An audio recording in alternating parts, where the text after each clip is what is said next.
saudosa de Francisco Cândido Xavier.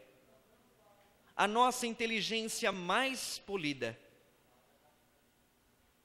O ser humano com a capacidade de síntese e com raciocínio a tal ponto de arrolar vocabulário para definir a Jesus, seria diminuí-lo consideravelmente, porque ele é muito mais do que a nossa inteligência mais polida pode compreender.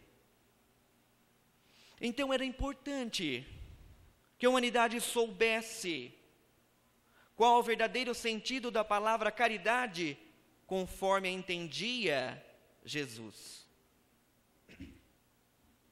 Então os maiores espirituais responderam em uma tríade o significado da palavra caridade.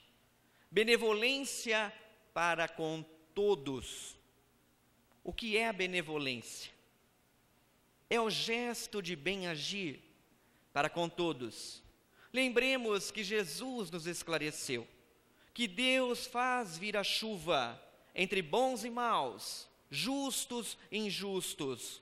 Assim sendo, nos ensina abertamente que a benevolência, o gesto de bem agir, uma das vertentes da caridade, deve ser direcionado por nós para todos os nossos irmãos, sem parcialismo, sem aquela ideia ainda egoísta de não, para esse eu faço o melhor que eu posso, para aquele que não atende às minhas expectativas, muito obrigado.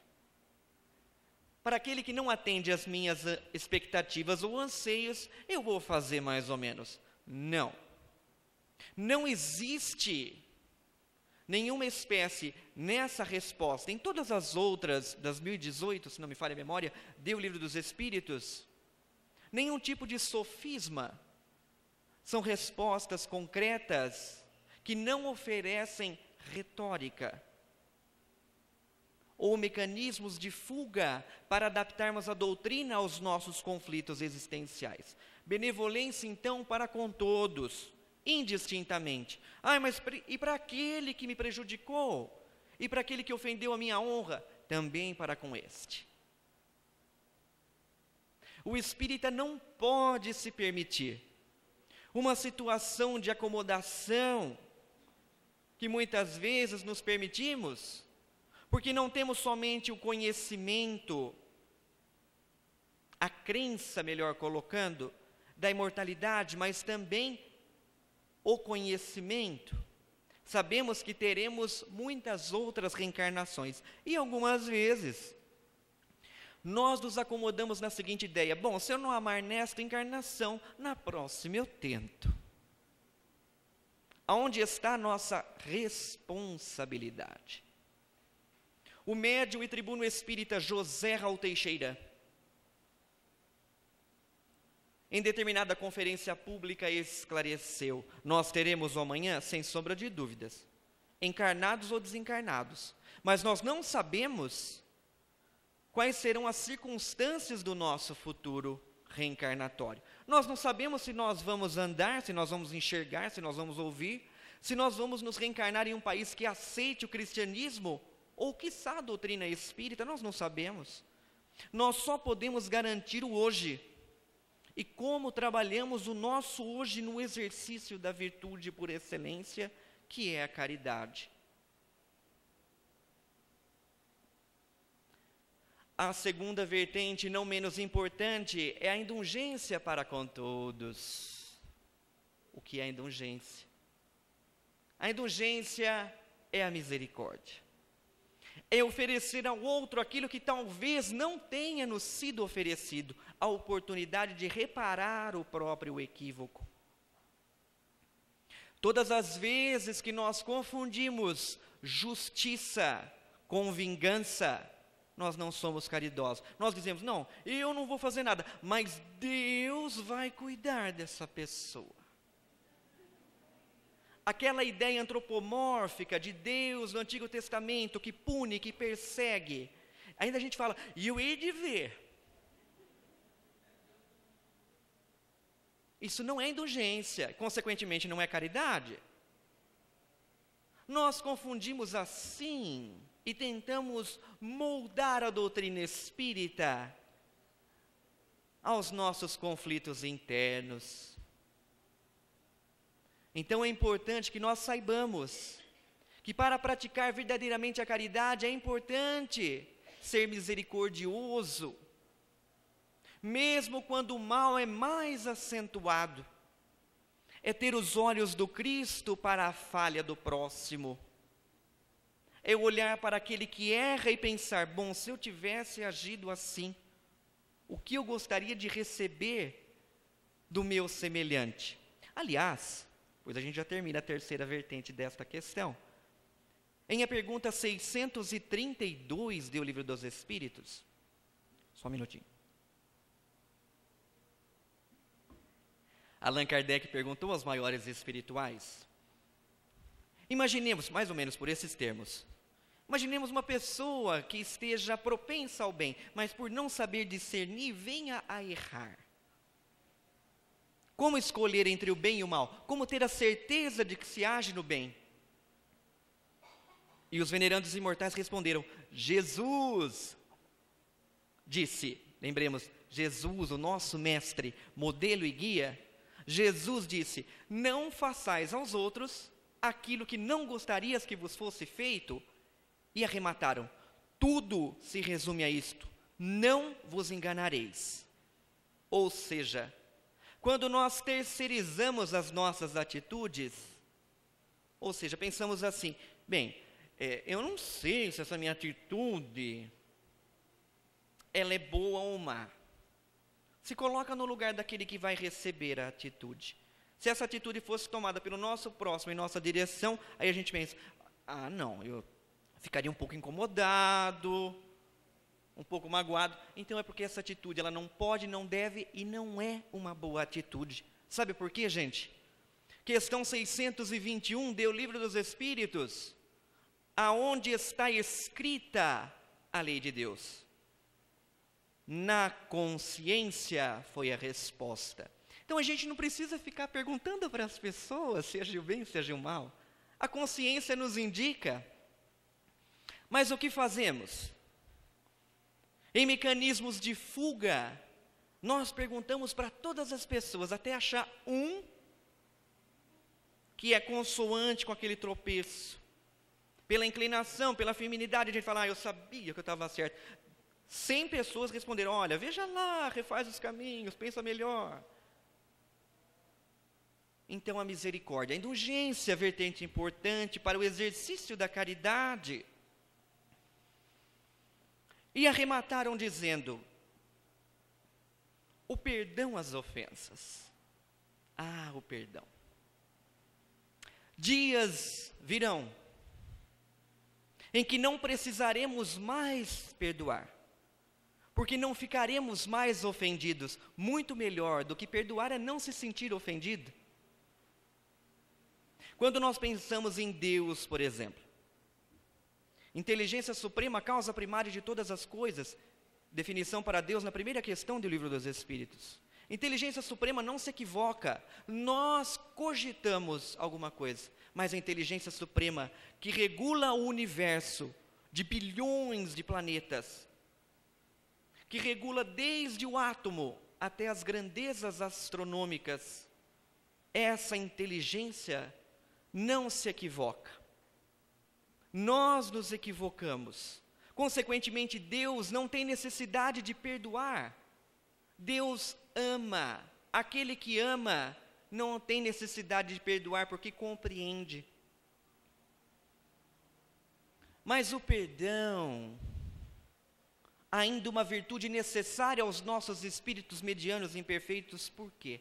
Porque nós somos vulneráveis, nós somos ainda melindrosos, mesmo quando corrigidos para o melhor, nós nos sentimos tocados. Nós nos incomodamos com as admoestações das pessoas para o nosso próprio benefício. Comprometemos muitas vezes a obra momentaneamente, porque Deus não assenta os seus princípios nas inteligências frágeis. mas causamos alguma espécie de desconforto onde estamos. Daí a necessidade de perdoar verdadeiramente, mas não o perdão com os lábios somente. Muitas vezes decantamos, não, perdoei, está perdoado. Mas quando nós somos conhecedores de que algo desequilibrante aconteceu com aquele que nos prejudicou, nós muitas vezes, sem a situação de colocar as claras para as pessoas, numa situação hipócrita, dizemos para nós mesmos, foi bem feito. Isto não é caridade. Isto não é perdão. O perdão que Jesus nos ensinou é um perdão muito diferente. Ainda o nosso querido médium e tribuno espírita José Raul Teixeira, em certo estudo esclareceu como interpretar o perdão do Evangelho, como esquecer o mal. Esse esquecimento, segundo Raul Teixeira, não é deletar, apagar da memória aquilo que aconteceu. Por exemplo, como uma mãe, um pai, um irmão vai esquecer o assassinato de um filho? Não é possível. Só esquecem os fatos remotos os nossos irmãos que transitam pelos transtornos mnemônicos, como o mal de Alzheimer.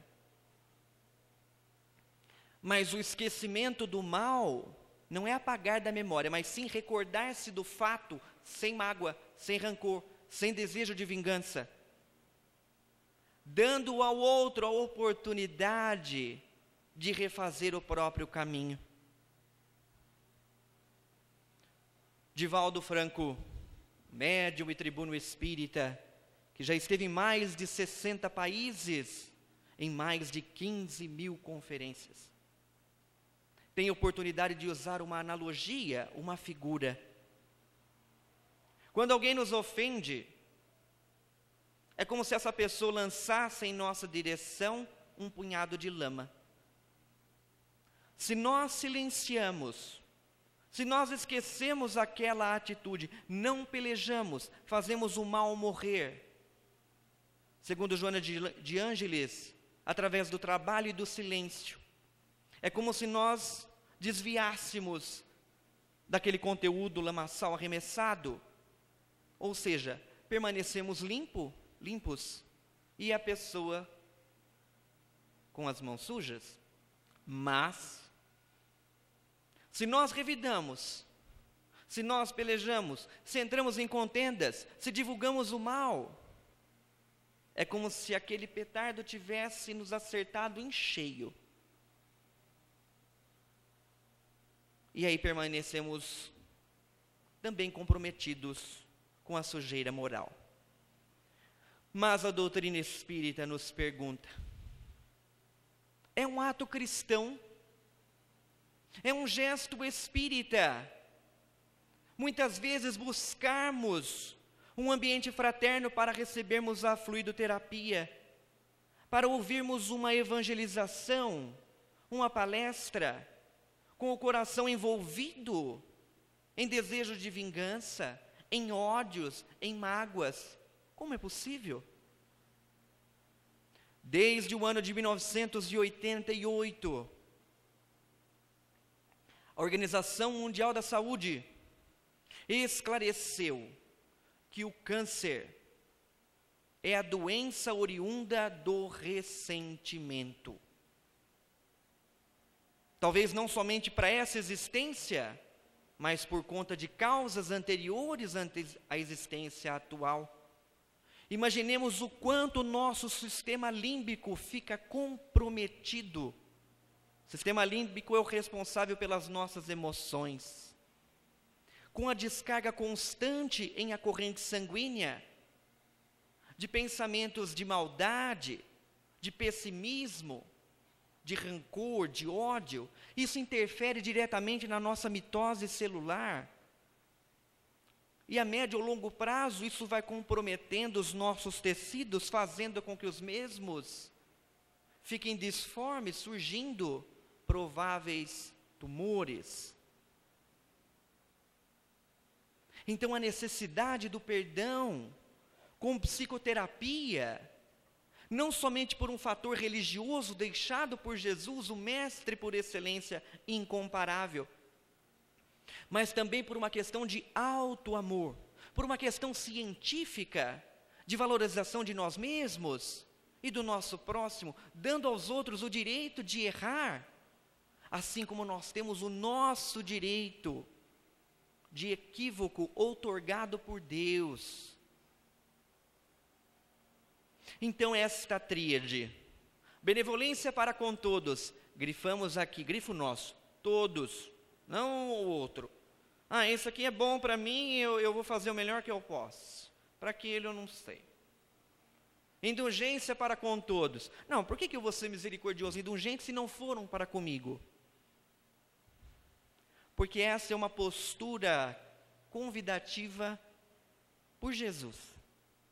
Porque aqueles que se dizem cristãos e espíritas, assim devem agir. No primeiro momento, de maneira condicionada. Mas segundo o coroável médico dos pobres, Adolfo Bezerra de Menezes, quanto mais nós renovarmos os nossos hábitos, mais o bem será espontâneo em nós mesmos. E nós não refletiremos mais, não estou agindo assim porque a doutrina espírita assim me convida. Nós agiremos sim porque a doutrina espírita estará em nós, sem a necessidade do condicionamento, mas por um dever, o dever presente lá no capítulo 17 do Evangelho segundo o Espiritismo, sede perfeitos. Afinal de contas, no mesmo capítulo citado, o bom espírita, disse Allan Kardec, não é aquele que não pensa no mal, não fala no mal e não age no mal, mas é aquele que sente os impulsos dos vícios e das paixões e não se compraz com os mesmos, luta com esforço, com denodo, para ser hoje melhor do que foi ontem, melhor sobre si mesmo e não sobre os outros, e amanhã melhor do que foi hoje. Então a caridade conforme entendia Jesus, essa tríade que faz com que os homens e mulheres de boa vontade, ou mulheres e homens de boa vontade, possam compreender que fazem parte da família universal. A caridade então não está restrita à estreiteza dos donativos materiais, do capital, da vestimenta, do calçado, do alimento, tudo isso muito importante.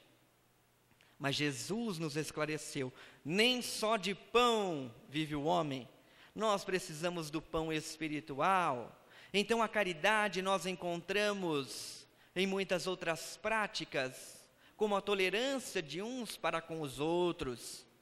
A irmã Rosália, em O Evangelho segundo o Espiritismo, nos impulsiona a compreender ainda hoje a tolerância de uns para com os outros. Porque em verdade, será que nós nos amamos verdadeiramente? Quando alguém, por exemplo, assume um compromisso conosco, num determinado dia, numa determinada hora, e por um motivo nobre, essa pessoa não venha aparecer por um motivo justo, ou que seja injusto, e nós não temos esse conhecimento, não houve oportunidade de sermos avisados, nós começamos a questionar, a grande maioria das vezes, mas espera aí, como essa pessoa me deixa esperando? Eu também tenho os meus compromissos, o que significa isso? E aí nós perguntamos, isso é um comportamento cristão? Isso é um comportamento de caridade? Quantas vezes, nessa massa de manobra, nessa situação alienante que a sociedade nos convida, pelos seus próprios costumes, não todos corretos, somos convidados à alienação da crítica às pessoas, às organizações sociais, aos governos. Falamos em desonestidade, em corrupção. E a doutrina espírita nos pergunta, Tem desonestidade maior dizermos que somos cristãos e espíritas e não vivermos o Evangelho? Isso é honestidade? O evangelista Lucas grafou o pesar de Jesus pela humanidade que roga a ele auxílio, mas o honra com os lábios quando ele disse: por que me chamais mestre, se não fazeis o que eu vos peço? Como é possível nos dizermos cristãos e espíritas, discípulos de Jesus, se nós divulgamos o mal alheio através da prática, por exemplo, da maledicência? O que é maledicência? É falar mal sobre o comportamento alheio, sobre a vida alheia. Eu me recordo que alguns anos atrás, estava em a minha repartição pública, e uma companheira de trabalho se aproximou e disse: Ronaldo, como é que é o nome mesmo daquela pessoa que trabalhou com você lá na outra divisão? Deu a descrição da pessoa. Em breves minutos eu registrava quem era a pessoa e falei o nome. Ela queria o nome, falou o nome. Falei o nome. Ah, tá bom, obrigado. Aí ela foi subir a escada, eram 2 pisos, não é? Eu também que não sou gente, né, curioso. Mas por que você quer saber o nome dessa pessoa? Não, porque a gente está falando mal dele lá em cima, eu queria saber o nome. Falei, meu Deus. Nós somos assim. Nós achamos que isso é algo nobre, é um passatempo que compromete muito a nossa encarnação. E quando nós estendemos isso então para o terreno religioso, o perigo é ainda maior. Quando o médium se permite os melindres e as repulsas com relação aos irmãos de fraternidade, como é possível ter a coesão do grupo com esse tipo de comportamento, onde as pessoas não se amam verdadeiramente, não se respeitam? Imaginemos o quanto fazemos sofrer a espiritualidade maior, com as nossas queixas constantes, com esse nosso comportamento rasteiro, de mais exigir da espiritualidade do que ofertar. E nos dizemos cristãos, e nos dizemos espíritas, e dizemos que somos caridosos. Há uma necessidade urgente de renovação dos nossos próprios valores e princípios. Em a questão 693, do Livro dos Espíritos, Allan Kardec perguntou a espiritualidade maior: qual a mais meritória de todas as virtudes? Os espíritos responderam que existe sempre virtude quando se equilibra, quando não se permite o arrastamento para o mal.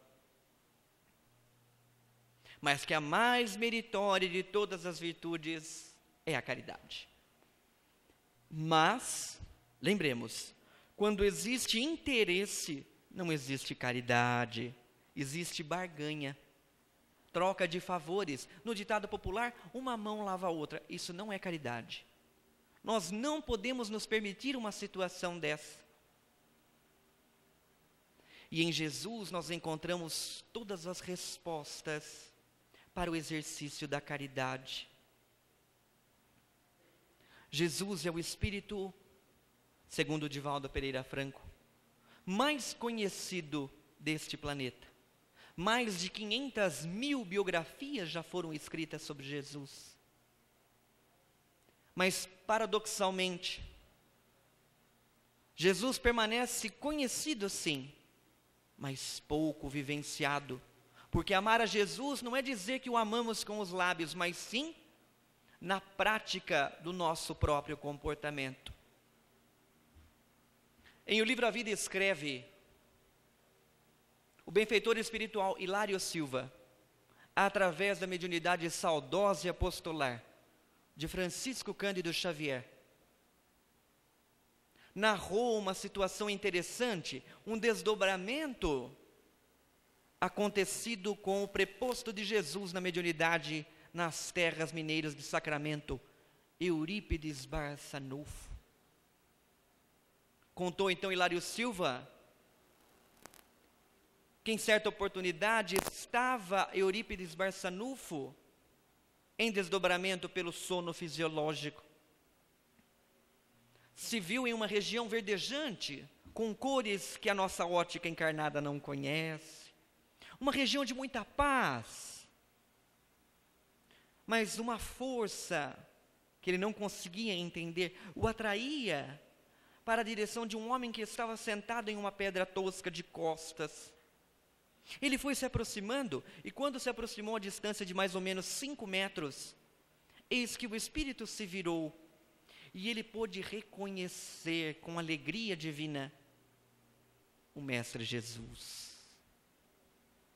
Segundo ele próprio, o seu desejo naquele instante era ficar ao seu lado, como um cão fiel que fosse,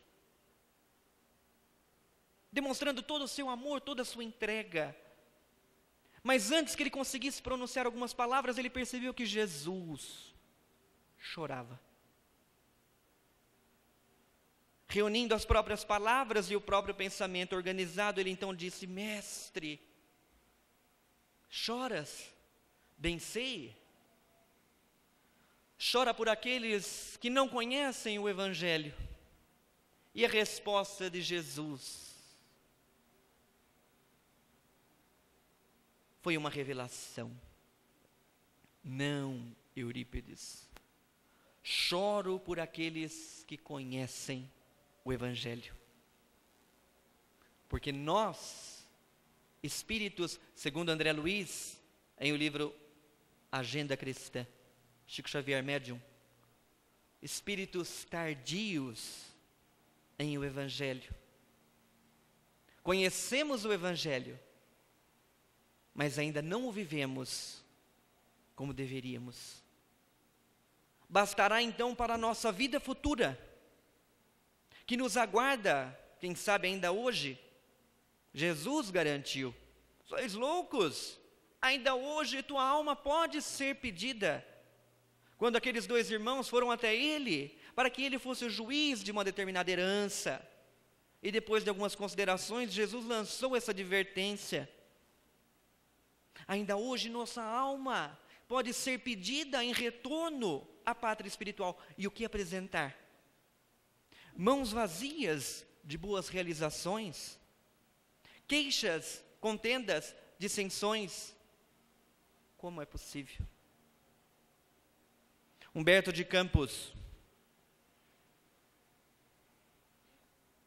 através de Chico Xavier, em o livro Crônicas de Além Túmulo, teve a oportunidade de entrevistar o apóstolo Judas, ou Iscariotes, em Jerusalém, na época da Páscoa.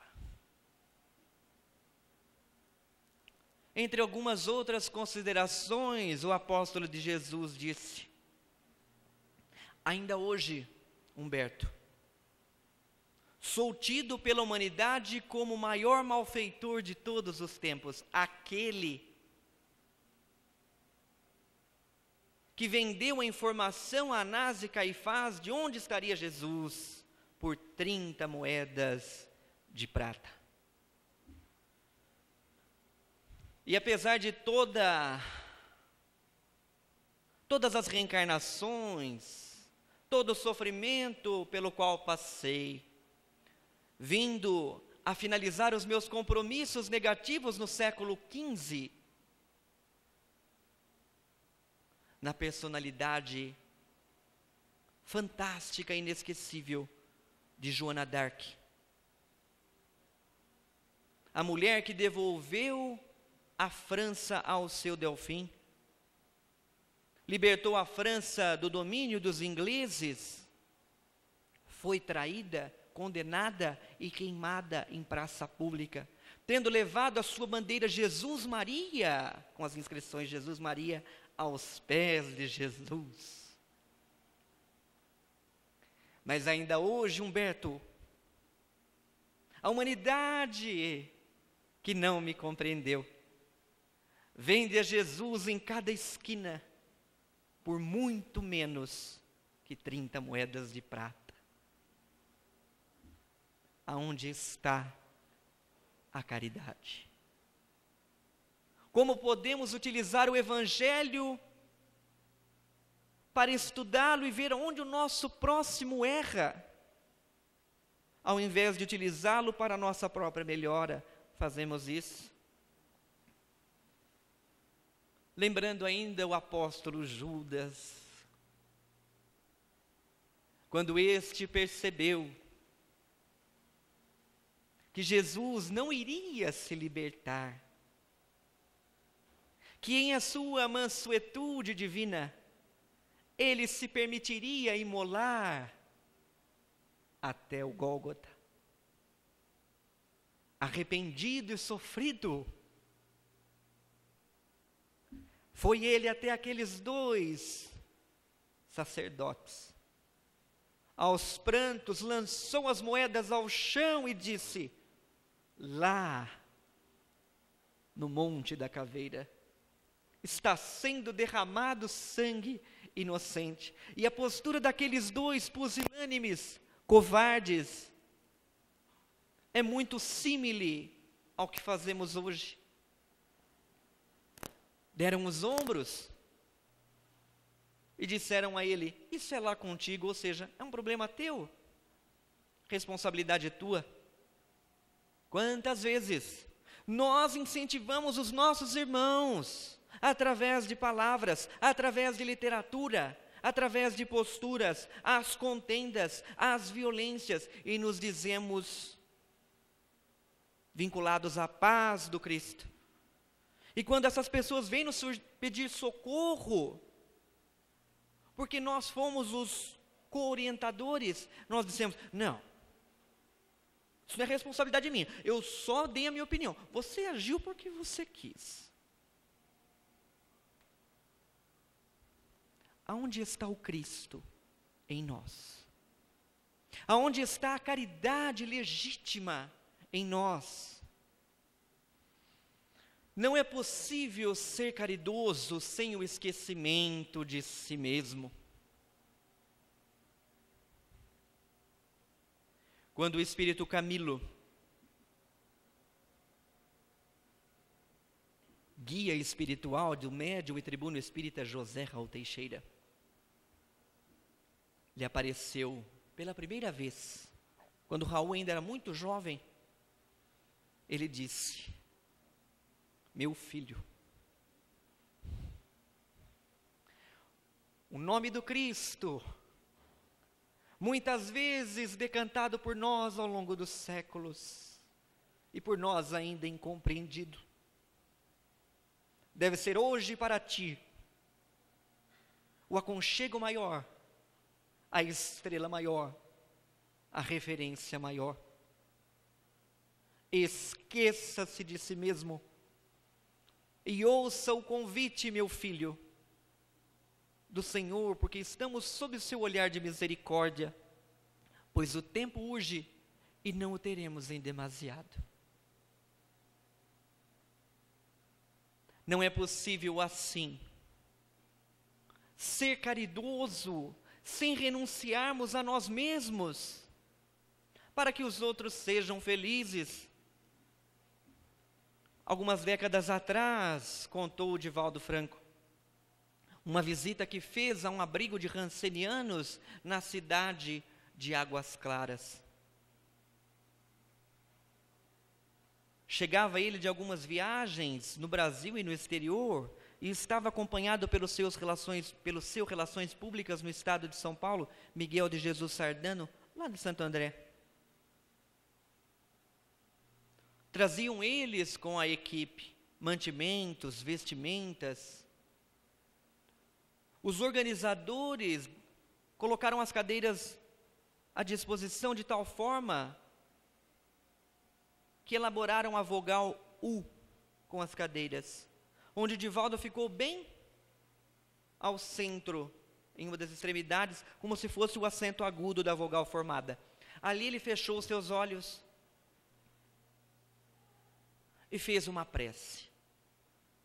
Quando ele abriu os olhos e foi autorizar a entrega dos mantimentos, eis que Joana de Ângeles lhe surge e diz: meu filho, eu sei que você está cansado, mas você não vai dizer nada a essas pessoas. Mentalmente, ele disse: minha irmã, eu fiz a prece com toda a unção. E ela disse: percebo, meu filho, vejo o teu cansaço físico e também a sua estafa psicológica. Mas notemos, Divaldo, que nós estamos no lado de cá. E se nós estivéssemos em uma destas cadeiras, o que nós gostaríamos de ouvir, meu filho? Então eu lhe peço, fala um pouco para estas pessoas. E o médium caiu em si, percebeu que era importante renunciar às suas próprias dores, ao seu cansaço, porque ali estavam irmãos muito mais sofridos. É isso que precisamos. Esse despertar para o Evangelho.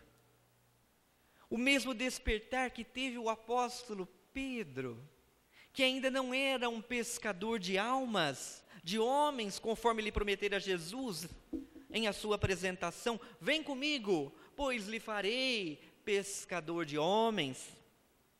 Em a última ceia, estava Jesus com os seus discípulos e ele teve o Senhor. Mas uma de suas sublimes atitudes de humildade, demonstrando a importância do trabalho, cingiu-se com uma toalha e um vasilhame com água e pôs-se a lavar os pés dos discípulos. Todos estavam relativamente subversivos, porque não era justo, pensavam. Eram eles que deveriam lavar os pés de Jesus, não o oposto. Mas Jesus queria lhe demonstrar um exemplo de humildade, onde aquele que deseja ser o maior que se faça o menor, aquele que mais trabalha, que mais ama. Até que Jesus encontrou-se com os pés de Simão Pedro. E Pedro ali subversivo dizia: não, Senhor, não há de me lavar os pés, não permitirei. Nesse instante, fico imaginando a energia de Jesus coroada de brandura. Olhou firme para Pedro e disse: veja lá, se não me deixar lavar os teus pés, tu não terás parte comigo. Parte, aproximação. Aí Pedro caiu em si, né? Não, Senhor, então não somente os pés, mas a cabeça e as mãos. Pedro, que não era bobo, já queria tomar uma ducha ali com Jesus. Não era necessário, não é necessário. Mas para estarmos próximos com Jesus, há necessidade de vivermos os seus ensinos,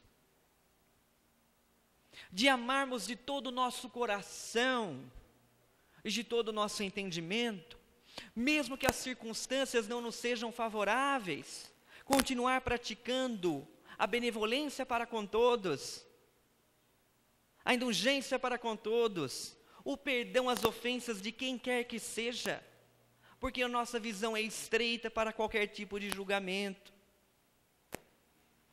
Nós espíritas, tão imperfeitos, às vezes a gente fica refletindo: mas será que esses prepostos de Jesus também conheceram as dificuldades da marcha terrestre? Por exemplo, Ivone da Amaral Pereira, Eurípides Barçanufo, Bezerra de Menezes, Chico Xavier, Divaldo Franco, entre outros. O nosso querido Raul Teixeira, em oportunidade de palestra pública, contou um caso muito interessante com uma parcela de humor. Dizia ele que no início da sua docência, quando era ainda professor estadual, estava ele em uma das escolas do Rio de Janeiro. E os seus companheiros de docência, em a secretaria da escola, começaram juntamente com ele a tecer comentários benévolos sobre o governo. Naquela época os professores recebiam muito mal. Hoje está um pouco, não tá melhor, né? Mas enfim, naquela época esse problema já existia. Começo da década de 80. E o Raul então levantou-se e começou a falar as alternativas para reivindicações. E os companheiros, percebendo a sua fluidez no verbo, se sentaram e começaram a ouvi-lo, ele em pé. E ele falava, gesticulava. De repente, na porta da direita, no fundo do salão, eis que ele vê o benfeitor espiritual, Camilo, entrando. E ele pensou, mas meu Deus, essa é a hora de Gui entrar. E o Camilo vinha com aquele olhar de energia, mas ao mesmo tempo com muita compaixão. E o Raul foi silenciando. E os amigos, fala mais, Raul. Não, calma, amanhã a gente fala mais. Vamos pensar, vamos refletir. O Camilo já estava ali, estava se aproximando. Até que o benfeitor se aproximou dele e disse, meu filho, que os outros pensem assim, eu até entendo. Mas você, Raul, que conhece a lei de causalidade, de causa e efeito, muito me admira. Porque você, meu filho, sem dar tempo para o Raul falar, porque você, meu filho, na sua encarnação anterior, ganhou muito e fingiu que trabalhou. Hoje você volta à vida para devolver à vida o que dela você usurpou, que é o trabalho. E porque Deus é ajuda e misericórdia, Ele lhe dá uma ajuda de custo, que é o seu salário. E antes que o Raul conseguisse falar, Camilo ainda concluiu, mas fique tranquilo, meu filho, porque quando você atingir o equilíbrio diante da lei de amor, justiça e caridade, o Senhor da vida lhe tira disso. Aí o Raul argumentou, mas vai demorar muito, porque está difícil. Então nós passamos por esse tipo de situação. O único que passou por este planeta isento de qualquer compromisso negativo com a providência divina foi Jesus de Nazaré. Então nós precisamos reforçar em nós essa virtude belíssima que é a caridade. Allan Kardec, muito perspicaz, intitulou a caridade como sendo o primeiro compromisso da doutrina espírita, e nós recordamos também o apóstolo da gentilidade Paulo, quando ele disse que ainda que nós tivéssemos o dom das profecias, na sua primeira epístola aos Coríntios, ainda que nós entregássemos os nossos corpos para serem queimados, ainda que nós falássemos a língua dos anjos, sem caridade, sem amor ao próximo, verdadeiro, sincero e honesto, nós seríamos como o sino que tine, mas que não tem emoção. Paulo foi tão iluminado por Jesus que ele pôde dizer que entre a esperança, a fé e a caridade é a virtude por excelência, porque sem ela as outras duas fenecem. Quando nós não somos caridosos, a nossa fé se enfraquece. Fé, sinônimo de confiança. Quando Allan Kardec disse fé inabalável, é somente aquela que pode defrontar-se com a razão, em qualquer época da sua imortalidade. Essa fé inabalável está apoiada no comportamento de caridade, porque sem caridade nós enfraquecemos a nossa confiança. A gente pensa, mas como? Como eu posso ter fé se eu sei que eu estou afastado do caminho do bem? mas as portas do reino dos céus jamais se cerram para aqueles que desejam a renovação moral. O nosso melhor minuto é o hoje, é o agora. Quando João, o evangelista, uma das definições mais belas sobre Deus, Deus é amor. Os Espíritos nos ensinam que a caridade é o amor em exercício, é o amor em evidência. Logo, quando nós pensamos, fora da caridade não há salvação, ou seja, afastado da caridade, longe da caridade não há salvação, é o mesmo que dizer, fora, afastado de Deus, não há salvação.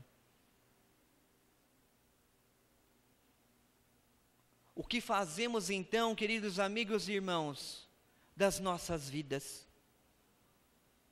Será que a nossa reencarnação é vista ainda como uma casa de veraneio? Será que nós ainda acreditamos que para servir a Jesus nós encontraremos apenas deleites, prazeres, ausência de sofrimento? Quantos irmãos pensam que por serem cristãos e espíritas deixarão de sofrer? Quem disse? Muito ao contrário, Jesus jamais nos enganou. Porfiai pela porta estreita. No mundo só colhereis aflições, mas tende bom ânimo, porque eu, Jesus, venceu o mundo, mas não o mundo exterior, o mundo interior. Quando Jesus, tocado de compaixão, subiu ao monte e chamou a si todos os aflitos, não somente aqueles 4 ou 5 mil indivíduos, mas falava Jesus para toda a humanidade, para toda a imortalidade: vinde a mim todos vós que sofreis e que andais sobrecarregados, e eu vos aliviarei.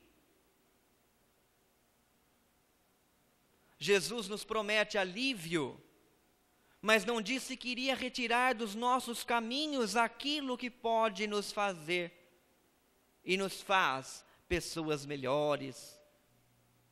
A dor e o sofrimento, muito embora o sofrimento não seja de origem divina.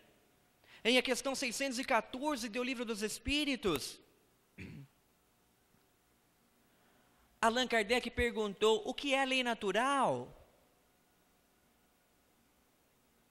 E os venerandos imortais responderam: é lei eterna e imutável, tanto quanto o próprio Deus, que este fez para a felicidade dos homens, que só se sentem infelizes quando dela, a lei natural, que é a lei de amor, se afastam.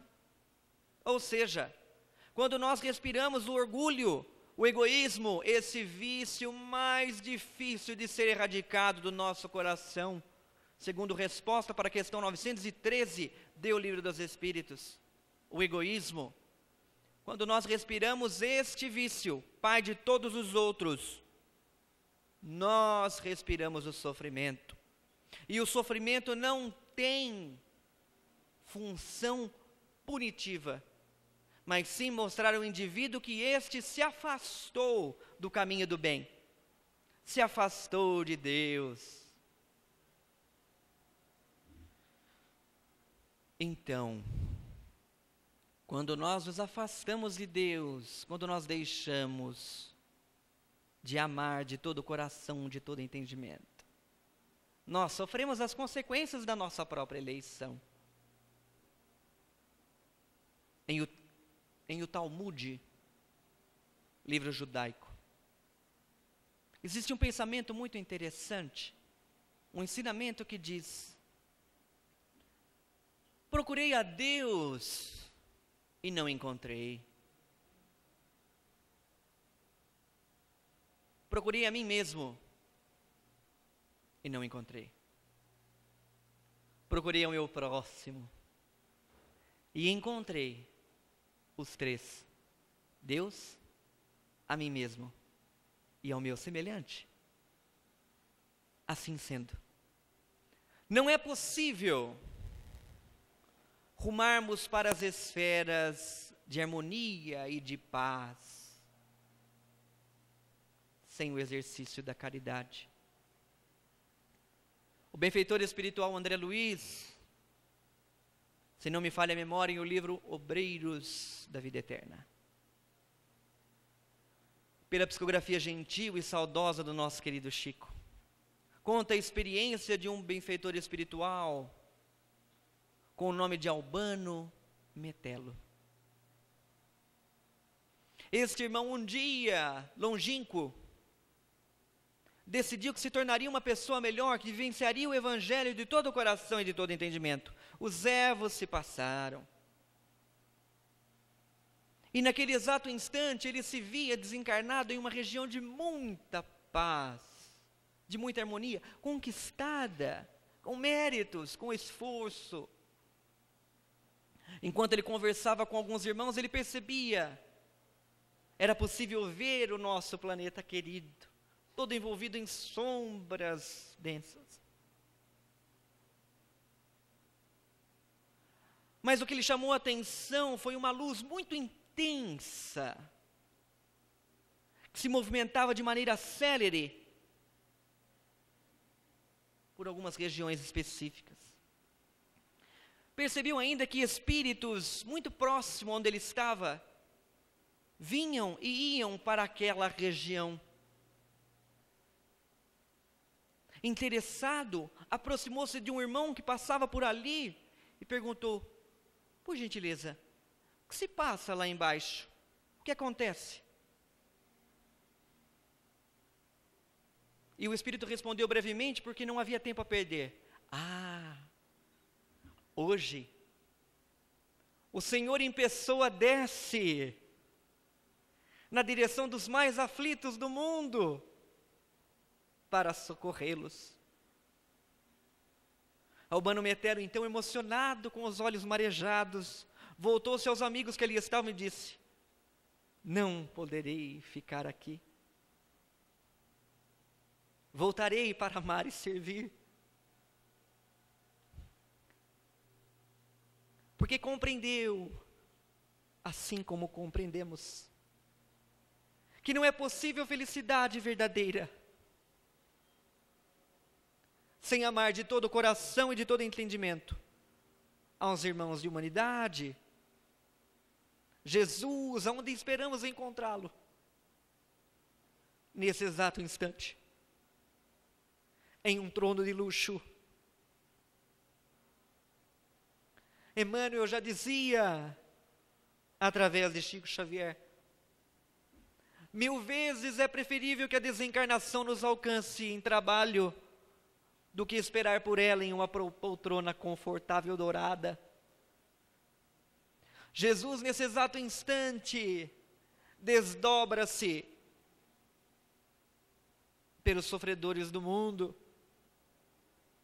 e confia em cada um de nós, em milhares de outros, para que o seu reino de amor e bondade se implante de uma vez para todo sempre neste planeta escola,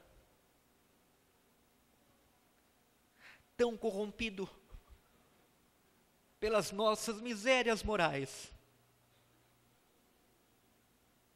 Então a caridade, virtude maior, deve ser a nossa pedra de toque, porque nós compreendemos que não são os títulos, não são as nossas tolas vaidades, que nos aproximam de Jesus, mas sim o verdadeiro amor que temos de uns para com os outros.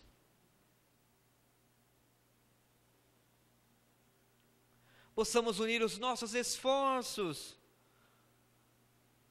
e relembrar os dizeres do Espírito da Verdade em o seu advento no item 5 do capítulo 6 do Evangelho Cristo Consolador, o item 5, o advento do Espírito da Verdade, quando ele nos ensinou: espíritas, amai-vos, eis o primeiro ensinamento, instruí-vos, eis o segundo. E mais adiante pôde dizer: todas as verdades, no último parágrafo, se encontram no cristianismo. Os erros nele enraizados são de origem humana, e dos túmulos que acreditavam vazios, vozes exclamam: Jesus Cristo é o vencedor do mal. Sede, pois, vós todos os vencedores da vossa impiedade.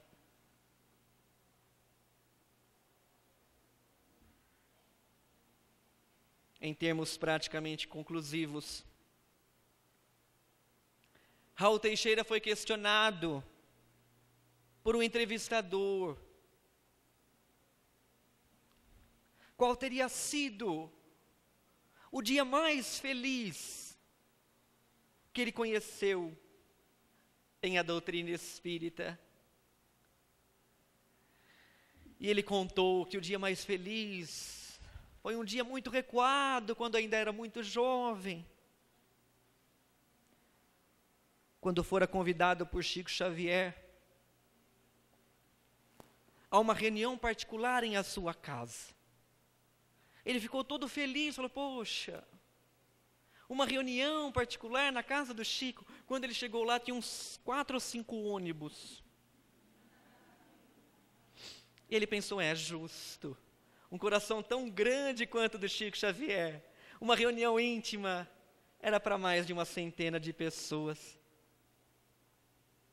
Entraram, todos puderam ler, acompanhar a leitura e a explanação feita pelo apóstolo do Espiritismo, que era Cândido até no nome.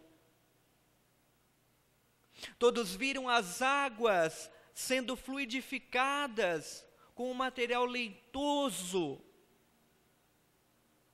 que uma vez misturado, dava à água propriedade muito similar com a do leite.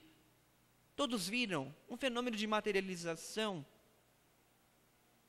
Quando a água estava sendo distribuída, eis que entra naquele recinto um casal com o filho nos braços. Uma criança de 6 para 7 anos. Eu choro, mas eu concluo, viu?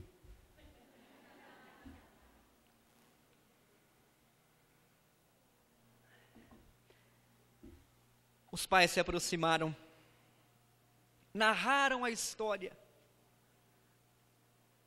Faziam 5 dias e 5 noites que ninguém, nem os pais, nem a criança,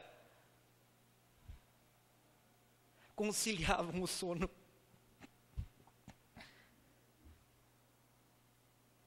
Chico Xavier ouviu em silêncio, todos em silêncio. Quando eles terminaram,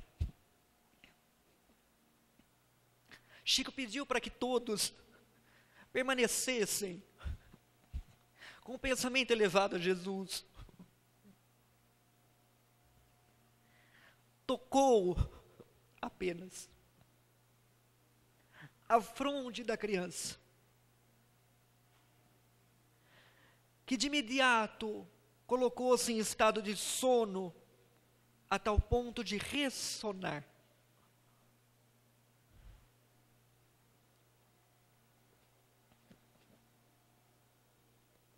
Aquele pai arranhado, cuspido, todo machucado, beijava as mãos de Chico Xavier em agradecimento. Todos estavam emocionados, talvez mais do que eu. E Raul Teixeira lembrou que Chico, naquele instante, foi como o bom samaritano da parábola. Não perguntou se aqueles pais e aquele filho eram merecedores de auxílio, se eram bons ou maus. Orientou para que procurassem não somente a terapêutica espírita, mas também a ciência médica. E nós, diz Raul Teixeira, será que fazemos isso? Será que somos assim? Será que amamos assim? Então, queridos companheiros, antecipadamente peço desculpas pela emoção incontrolável.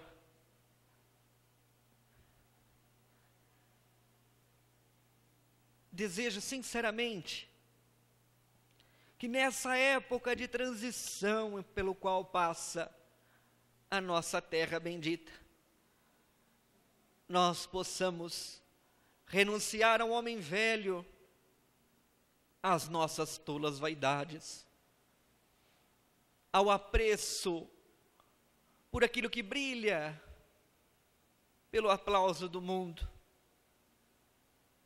para sermos os sinceros discípulos de Jesus, ainda que esquecidos, ainda que incompreendidos, pois que o próprio Mestre, tocado de profunda compaixão, na subida para o Gólgota, em uma de suas quedas, quando via Jesus que mulheres piedosas choravam por ele, Maria de Jerusalém, Maria de Nazaré, Maria de Magdala, Verônica, Jesus fez ali um vaticínio para aquilo que seria o nosso futuro, escolhido por nós mesmos, porque nós não o ouvíamos. Filhas de Jerusalém, disse Jesus, não choreis por mim, choreis antes por vós e pelos vossos filhos, porque dias virão em que serão benditas as estéreis, o ventre que não gerou, o peito que não amamentou, porque todos desejarão esconder-se nos montes, correr para os vales, mas não poderão, porque se fazem isso com o ramo verde, que era ele, o Espírito puro, o que não farão com o ramo seco, que somos todos nós. Em nenhuma época como a de hoje, a humanidade precisou tanto de Jesus. Em um mundo envolvido em ciência e tecnologia, a ciência e a tecnologia não conseguiram equacionar os dramas do coração humano. Embora essas facilidades, mesmo nos países onde não existe praticamente a pobreza, como a Noruega, paradoxalmente um dos países com mais índice de suicídio do mundo. Então, em nenhuma época como a de hoje, nesse mundo de tantas facilidades materiais, mas obtuso ainda no amor de uns para com os outros, nós precisamos refletir sobre a presença de Jesus em nós e recordar os dizeres do poeta e compositor espírita João Cabete, quando ele um dia pôde dizer: vem Jesus, divino amigo, vem trazer a tua paz, pois só tu és o nosso abrigo. Que venturas mil nos traz. Vem, ó meigo Nazareno, este mundo consolar. Vem com teu olhar sereno toda a terra iluminar. Afasta, Senhor, do mundo a guerra. Esse chacal devorador que destrói tudo na terra, espalhando o luto e a dor. Há gemidos de aflições, já não há mais primaveras, criancinhas ainda pedem pão. E homens lutam como feras. Então vem, Senhor, vem reflorir os caminhos. Vem, Senhor, vem perfumar corações. Exterminar a dor e fazer calar os canhões. Vem, Senhor, com teu amor tão profundo. Iluminar consciências e fazer, de uma vez para todo sempre, feliz o mundo. Pelo convite generoso que os queridos companheiros da USE Intermunicipal nos oferecem. E pela atenção de todos, agradecemos a Jesus e a todos pela atenção e o entendimento. Muito obrigado.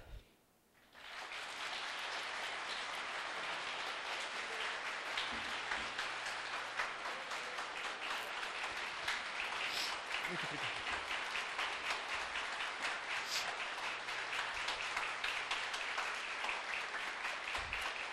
Muito obrigado.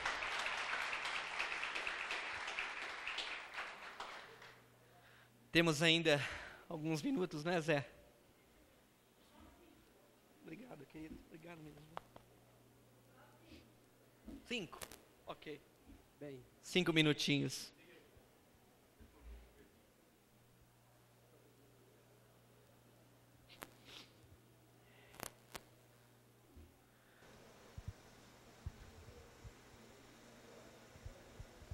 Alô, alô.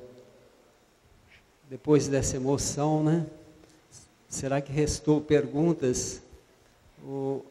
Nós vamos abrir por mais alguns minutos algumas perguntas. Se alguém já fez por escrito, pode nos trazer. O Paulo vai passar com o microfone e se alguém quiser fazer a pergunta por microfone, está à disposição aí.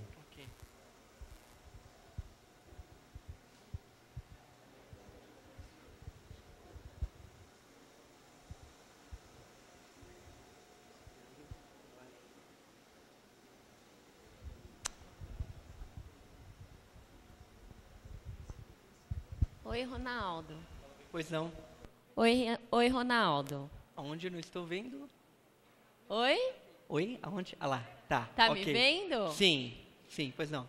Eu queria perguntar qual que é a diferença entre benevolência e indulgência? Benevolência e indulgência, certo. A benevolência, mais estreitamente, é a situação de agir bem na direção de qualquer pessoa, tá? A indulgência é o fenômeno de estender a misericórdia para aqueles que erram. A benevolência, assim, nós teremos para com todos, independentes de encontrarem acertos ou equívocos. E a indulgência, nós oferecemos a todos aqueles, principalmente, que se encontram equivocados. É uma diferença bem tênue, mas existente. Tudo bem?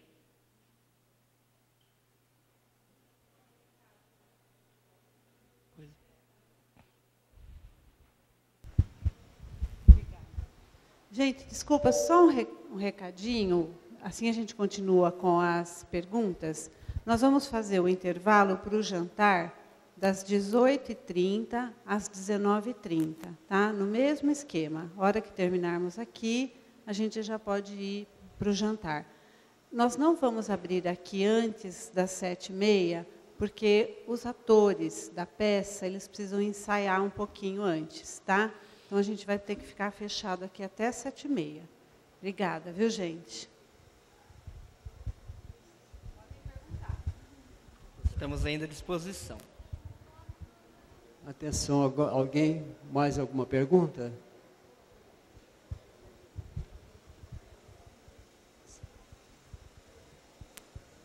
Pessoal, acho que compreendeu bem a lição, né?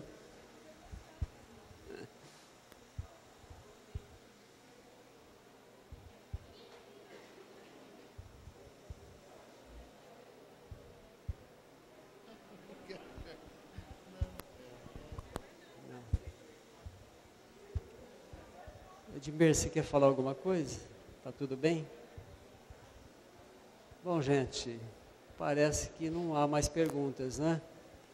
Bem, conforme disse a Cidinha, então daqui a pouco vai ser servido o jantar e após as 7h30 retornaremos a este salão. Muito obrigado a todos. Às 8h em ponto começa a apresentação teatral, ok? Muito obrigado.